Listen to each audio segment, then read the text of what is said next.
మీ ఇంట్లో కార్ని రెంట్కిచ్చి డబ్బు సంపాదించాలనుకుంటున్నారా? అయితే వెంటనే ఈ నెంబర్కి కాల్ చేయండి.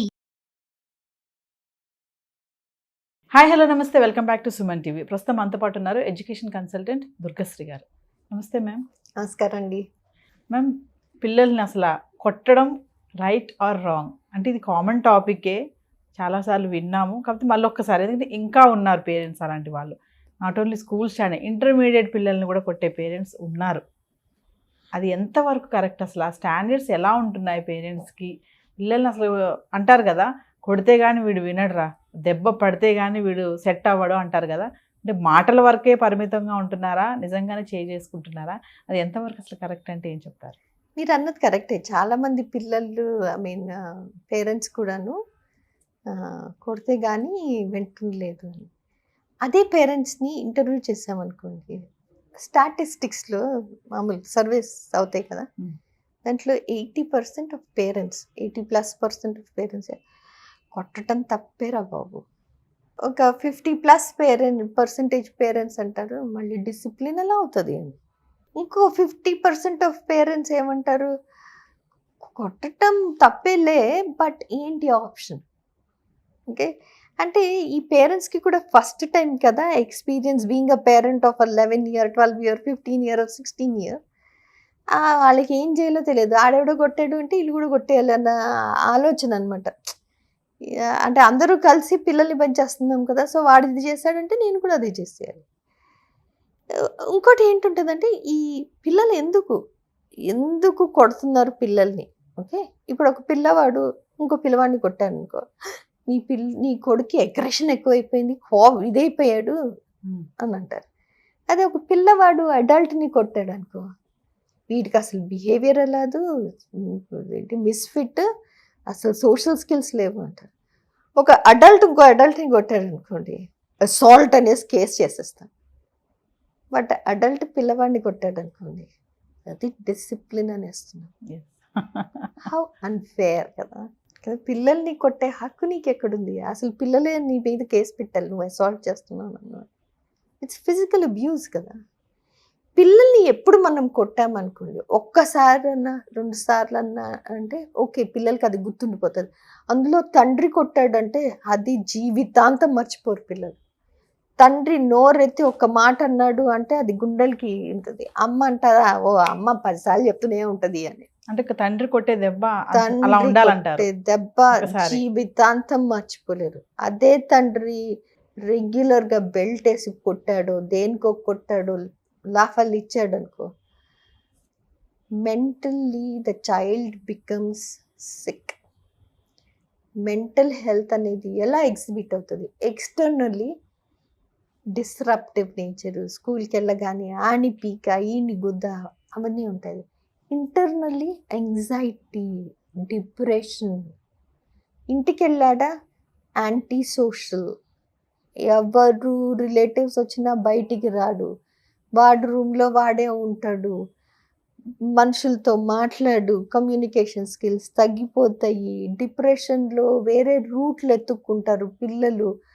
ఒక్కటి కాదమ్మా, ఆ anti social, anti behavioural proper behaviour లేకపోతే ఎవరు ఎంకరేజ్ చేయరు కదా. మొండిగా కూడా తయారవుతారు. మొండిగా, అది స్టబర్నెస్ టు ద పీక్. అసలు కొన్ని కేసులు ఉంటాయి.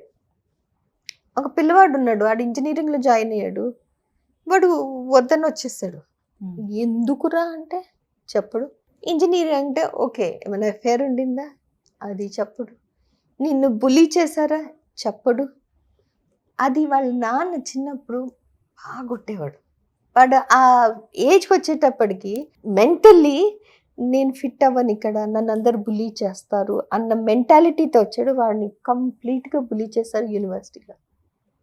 ఆ బులింగ్ ఎంతవరకు అయిపోయినా చదువు వదిలేసి వచ్చేసాడు.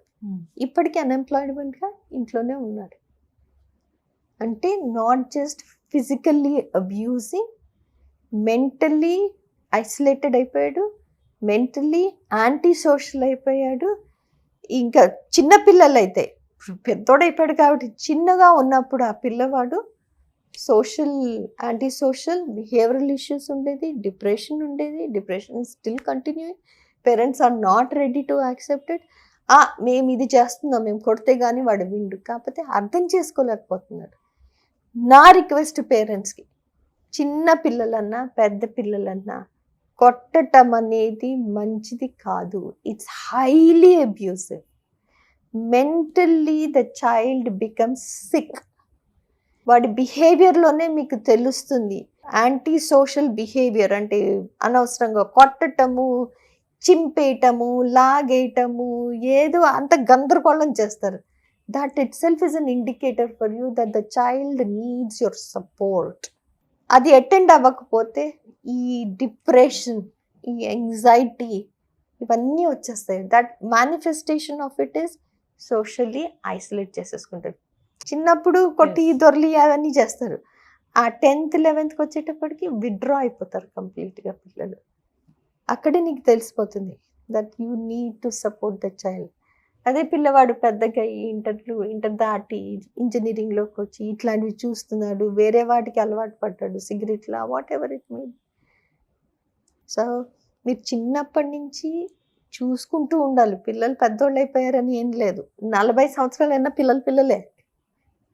అడల్ట్ చిల్డ్రన్ అంటారు చూడు. ఎప్పుడైనా సరే physical abuse is not recommended for anyone. మనము social human beings, we have to stay together as a pack which does not allow us to hit one another.